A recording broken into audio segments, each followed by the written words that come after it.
Άλλη μία φορά sporttotal.gr και σήμερα δεν χρειάζομαι να λέμε ποιος θα είναι ο καλεσμένος μετά από αυτή τα είπε από μόνος του. Μετά από αυτή την εισαγωγή, Νίκος Στυλιανέσης, καλό μας φίλο. Ευχαριστούμε πολύ για την παρουσία σου. Εγώ ευχαριστώ για την πρόσκληση. Χαρά μου που είμαι με δύο πολύ καλούς μου φίλους. Και να παίζουμε κανένα ποδοβόλιο. Ναι, βέβαια. Μας έχει λείψει. Λίγο χάθηκα τώρα τελευταία, ναι. Τέλος πάντων. Λίγο οι δουλειές, λίγο μεγαλώνουμε. Νίκο, αυτή η τρέλα πώς ξεκίνησε? Πάμε τώρα. Ο Νίκο αθλητής. Γιατί σε ξέρω ως παίζαμε και μαζί, αντίπαλο κτλ. Ναι, έχουμε παίξει αντίπαλοι βέβαια. Λίγο σε είχα πελεκίσει. Για πες μου την καριέρα σου, πώς ξεκίνησε με το αθλητισμό, πώς... Ποδόσφαιρο από μικρό παιδάκι στην ομάδα της γειτονιάς μου, εκεί που έχω μεγαλώσει στο Παγκράτη. Εκεί έπαιξα όλα μου τα χρόνια. Ίσως θα μπορούσα και λίγο παραπάνω, αλλά η αγάπη μας για τον Ολυμπιακό δεν μας επέτρεπε πολλά.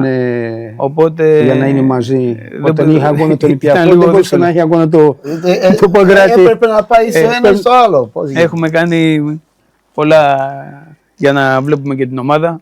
Πολλά χιλιόμετρα. Από πολύ μικρός δηλαδή ακολούθησες το... Από 13 χρονών, 14 χρονών και μετά δεν έλειψα από κανένα παιχνίδι. Παντού. Όπου έπαιζε η ομάδα, ειδικά το ποδόσφαιρο, προσπαθούσα και ακόμα προσπαθώ να πηγαίνω σε όλα τα παιχνίδια, ειδικά στο ποδόσφαιρο. Και κατευθείαν στη Σιρεφτά ή ήσουν αφύλατρο με την οικογένεια σου? Ξεκίνησα από παιδάκι, πηγαίναμε με τον πατέρα μου και όλη την οικογένεια, μας έπαιρνε με ταξί. Από 5 χρονών θυμάμαι δηλαδή, να πηγαίνουμε στο Καραϊσκάκι. Είχε τότε εκεί απέναντι μια παιδική χαρά στο παλιό Καραϊσκάκι. Εκεί που είναι τώρα το ΣΕΦ, είχε μια παιδική χαρά. Πηγαίναμε από το πρωί. Τότε τα παιχνίδια ήταν όλα μεσημέρι, 3 η ώρα. Δεν είχε βράδυ κτλ. Πηγαίναμε λοιπόν όλοι μαζί η οικογένεια, πηγαίναμε στην παιδική χαρά, παίζαμε, πηγαίναμε, τρώγαμε και μετά στο γήπεδο. Όλοι μαζί η οικογένεια. Ήταν η βόλτα της οικογένειας. Ήταν η βόλτα της Κυριακής. Που πιστεύω είναι και καλύτερο ωράριο για να βλέπεις αγώνα. Ναι, δεν υπήρχε τότε ούτε Σάββατο, ούτε Παρασκευή, ούτε Δευτέρα, ούτε βράδυ.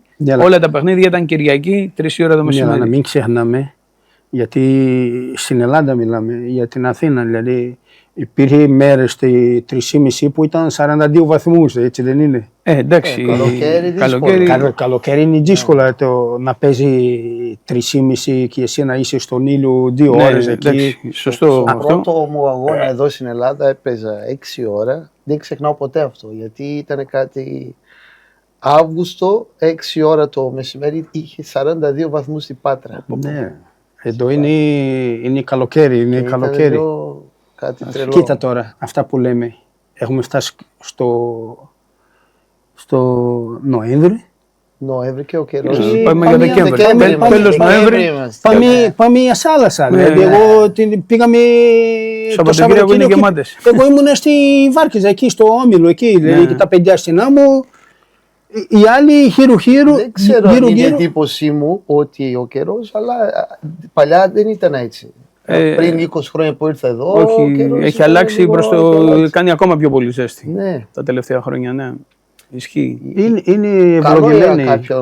Για μας που ζούμε εδώ είναι γύρω-γύρω χιονίζει. Είμαστε τυχεροί που ζούμε στην Ελλάδα. Βλέπουμε στην Αγγλία βροχή και χιόνι έχουν πέσει. Δηλαδή οι άλλοι που πήγαν στην Τσεκία, οι ποδοσφαιριστές του μια ομάδα, ο αεροπλάνο μέσα στο χιόνι. Και εδώ όλη παραλία. Έβλεπα ένα παιχνίδι προχθές Ολλανδία και χιόνι πάρα πολύ. Φαντάζω τώρα για εσάς, ας πούμε, πας να παρακολουθείς την ομάδα σε Ρουσία για χειμώνα. Άστα. Φαντάζω έχεις περάσει από αυτά. Παίζουμε στο Καζακστάν τώρα σε λίγες μέρες και σκεφτόμαστε που θα πάμε, τι κρύο θα φάμε εκεί πέρα. Πόσα ρούχα να πάρουμε μαζί να φορέσουμε. Φεύγουμε από εδώ από τον ήλιο. Είναι μία βαλίτσα και 2 βαλίτσα για ρούχα. Για το ποιο ήταν το χειρότερο που πιστεύεις έχεις δηλαδή... Κρύο. Από κρύο, ναι. Και τώρα πέρσι που παίξαμε παράδειγμα με την Μπόντογκλιμ στην Νορβηγία, παγώσαμε πραγματικά. Πάρα πολύ κρύο. Ναι. Γιατί δηλαδή τα ρούχα που έχεις για το κρύο της Ελλάδα δεν κάνει, κύριε. Πρέπει να τα πάρουμε όλα μαζί. Πρέπει να πάρουμε τα 3 μπουφάν που έχουμε, να βάλουμε. Γιατί εκείνη είναι άλλα ρούχα που δεν μπορούμε να φορέσουμε εδώ. Σίγουρα. Και αυτοί έχουν συνηθίσει, Μαρσέλο. Εμείς έχουμε μάθει εδώ πέρα, άντε να πάρουμε μέχρι ένα μπουφανάκι. Τι να φορέσεις. Εκεί που να το αντέξουμε το κρύο. Ίσως είναι καλό για να, ξέρεις, πρέπει να φωνάζουν πιο πολύ και να... Και βλέπουμε σε αυτά τα βίντεο κάποια παιδιά που βγάλουν την μπλούζα και είναι γυμνοί. Είναι το πάνω, το SD, χιονίζει και τα λοιπά και ο άλλο έχει βγάλει, τι είναι αυτό. Ναι, δεν ξέρω πώς θα καταφέρουν, εγώ δεν μπορώ να το κάνω αυτό. Πόσα βόδικα έχει πει αυτό τον άνθρωπο. Είναι και αυτό. Ας πούμε στη Βραζιλία είναι το ίδιο. Εκεί που μένει ο Ζωβάνι, παράδειγμα, δεν πουλάει μπουφάν και να θέλεις να αγοράζει ένα μπουφάν στην Μπελέη, δεν υπάρχει. Δεν κάνει ποτέ κρύο, Δεν κάνει ποτέ κρύο. Είναι μεταξύ 25 και 35 όλο το χρόνο. Αλλά βρέχει κάθε μέρα. Ξέρετε τι σημαίνει να βρέχει κάθε μέρα. Εκεί δίνουν ραντεβού μετά τη βροχή, γιατί δεν το ξέρουν. Σαν μεταξύ 5 και 7. Πολύ βροχή, Και λένε το ραντεβού μετά τη βροχή. Τέλος πάντων, τι μιλάμε, πού κολλάει ο Ζωβάνι τώρα εδώ, τώρα με τον Νίκο. Πού κολλάει ο Ζωβάνι, αφού πιστεύω έχει περάσει πολύ ωραίες στιγμές. Δηλαδή, εσύ έπαιζες, αλλά κάποια στιγμή αποφάσισες ότι η αγάπη σου είναι το Ολυμπιακό. Και ότι τόσο πολύ προτεραιότητά μου ήταν ο Ολυμπιακός. Πάμε τώρα, Νίκο. Αναλάβεις ένα πόστο που είναι, όταν μιλάμε για φίλαθλοι, μπορεί να είναι εσύ, ο Τσουκαλάης και οι άλλους δύο, από τα πιο γνωστά πρόσωπα, λόγω επειδή ασκείς μία... Είναι η οτελεία, πώς το λένε, δηλαδή περιμένουν όλοι να ακούνε ο Νίκος μέσα στο είναι μια παράδοση πάνω από 50 χρόνια που είναι στον Ολυμπιακό αυτό με την τρομπέτα, να παίζει κάποιος. Ήταν ο Ατήλιο πριν από μένα που το έκανε για πολλά χρόνια, ο οποίος πριν λίγες μέρες συμπληρώθηκαν 31 χρόνια από το ξαφνικό θάνατό του, γιατί πέθανε νέος. Πόσο χρόνο πέθανε? 53-54 κάπου εκεί ήταν και πέθανε τελείως ξαφνικά. Δεν ήταν μεγάλος. Δεν ήταν μεγάλος, ανεξάρτητα έδειχνε μεγάλος, φαινόταν στις φωτογραφίες, αν το προσέξεις φαίνεται και πιο μεγάλος, αλλά ήταν νέος και πέθανε ξαφνικά ο καημένος, Θεός χωρέστον. Και έμεινε η θέση κενή. Και ήταν μια παράδοση που είχαμε μάθει, είχαμε μεγαλώσει με αυτό και αποφασίσαμε κάποιοι άνθρωποι που ήμασταν τότε στη θύρα 7 έτσι, από τους επικεφαλείς ότι πρέπει να συνεχιστεί. Και το ανέλαβα εγώ γιατί είχα μάθει να παίζω. Έτσι, από μικρός που τον έβλεπα. Μπήκε στη σχολή, μουσική κτλ. Όχι, από μικρός έτσι που τον έβλεπα είχα βάλει σαν στόχο έτσι να προσπαθήσω να του μοιάσω. Και το είχε σχολήσει από τι. Το είχα από μικρός, ναι, έτσι, σαν να ήταν γραφτό δηλαδή. Ότι... Κοίτα πως είναι τα πράγματα, μπαίνουν. Είναι καμιά φορά δρόμο, πως τα φέρνει η ζωή. φορά... Ναι. Και μικρός όταν ήμουν ήθελα να αγοράσω κι εγώ μια τρομπέτα, μια σάλπιγγα που είχε ο Ατήλιο για να προσπαθήσω να μάθω. Και για να την αγοράσω, έτσι μικρός και φτωχά παιδιά που ήμασταν τότε, δεν είχαμε και λεφτά.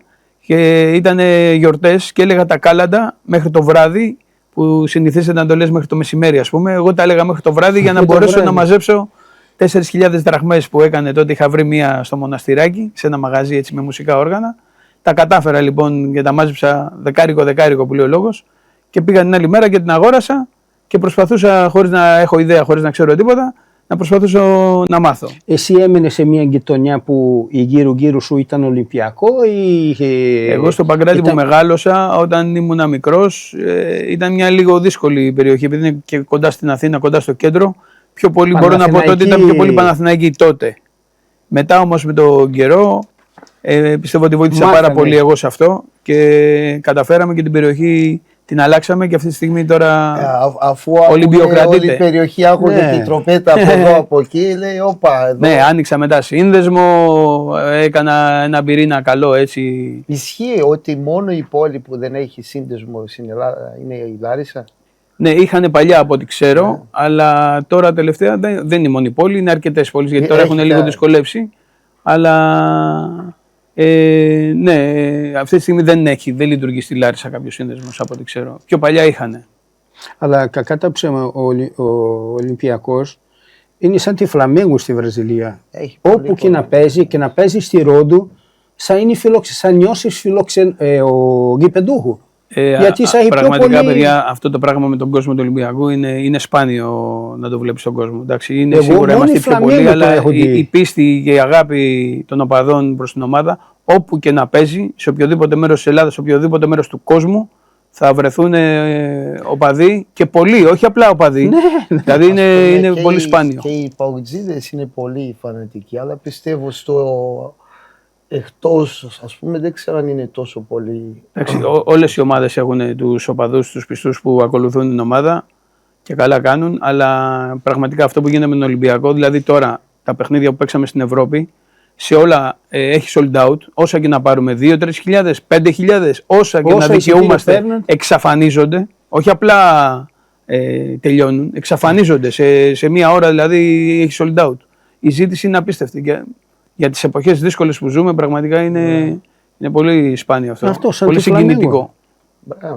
Εντάξει, απλά η Φλαμέγκο έχει περισσότερο έχει περισσότερο όγκο. Η Βραζιλία είναι 250 εκατομμύρια. Αλλά ο Ολυμπιακό είναι στο ίδιο, δηλαδή όπου και να πάει ο Ολυμπιακό είναι σαν να είναι γηπεδούχο. Και εγώ έχω δει κάτι, ας πούμε, που έχω ζήσει εδώ στην Ελλάδα αρκετά χρόνια και έχω ζήσει και στην Τουρκία, έτσι.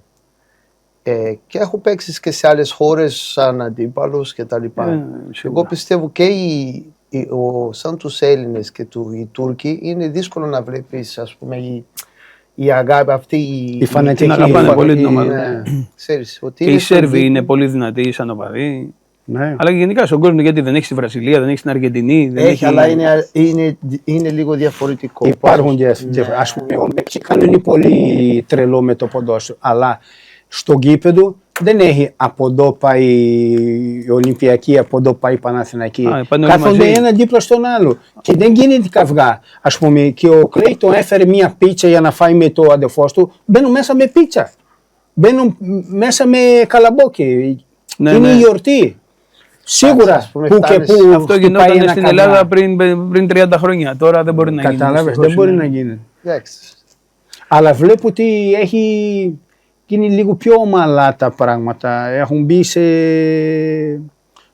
Πιστεύω εγώ. Κάποια χρόνια πριν ήταν πολύ πιο ωραίο να υπάρχουν οπαδοί και των δύο ομάδων. Έτσι. Ναι, δεν το συζητώ. Ότι είναι πολύ πιο όμορφο να υπάρχει απέναντι να έχει τον αντίπαλο, να φωνάζει, λίγο να πειράζει ο ένας τον άλλο, να βρίσει και αυτά. Είναι μέρος του παιχνιδιού, είναι πολύ πιο όμορφο. Πιστεύω και για τους οικονομικούς λόγους καλύτερα και για τις ομάδες. Γιατί γεμίζουν τα γήπεδα πιο. Εντάξει, οικονομικούς θα γεμίσει το γήπεδο έτσι κι αλλιώς. Αλλά είναι πιο όμορφο, είναι πιο ωραίο τώρα να έχει αντίπαλο. Και εγώ να μπορώ να πηγαίνω σε όλα τα παιχνίδια. Γιατί να μπορώ να πηγαίνω μόνο στο Καραϊσκάκι, να μπορώ να πάω και στη Θεσσαλονίκη, να μπορώ να πάω στη Λάρισα, να μπορώ να πάω στην Κρήτη, να πηγαίνω παντού, να κάνω και τις εκδρομές μου, να περνάμε καλά. Δεν επιτρέπεται τώρα πια, δηλαδή να είναι. Λέει τώρα κάποια στιγμή το είχαν σταματήσει τελείως. Τώρα προσπαθούν κατόπιν συνεννόησης με την άλλη ομάδα να υπάρχει ανταλλαγή εισιτηρίων, δηλαδή να τους δώσουμε εμείς, να μας δώσουν και αυτοί. Μακάρι να κάνουν να ξαναγίνει. Ένα μονόκρομο, μία μονόκρομη κερκίδα είναι ένα πράγμα. Μία κερκίδα που έχει δύο όψεις, που έχει πολυκρομία, που έχει, λέει μία από εδώ, απαντάει η άλλη από εκεί, είναι άλλο πράγμα. Και αν με ρωτήσεις, θα προτιμήσω να έχουμε και αντιπάλους και να πηγαίνουμε και εμείς παντού. Αλλά χωρίς καυγά. Ναι, δεν χρειάζεται. Κανένας δεν θέλει να πάει να δει ένα ποδόσφαιρο και να τρέχει στο τέλος του νοσοκομείου για να βάλει ράματα, να βάλει αυτά. Αυτά δεν θέλει κανείς. Ούτε ο ένα ούτε ο άλλο. Δηλαδή, είναι απλά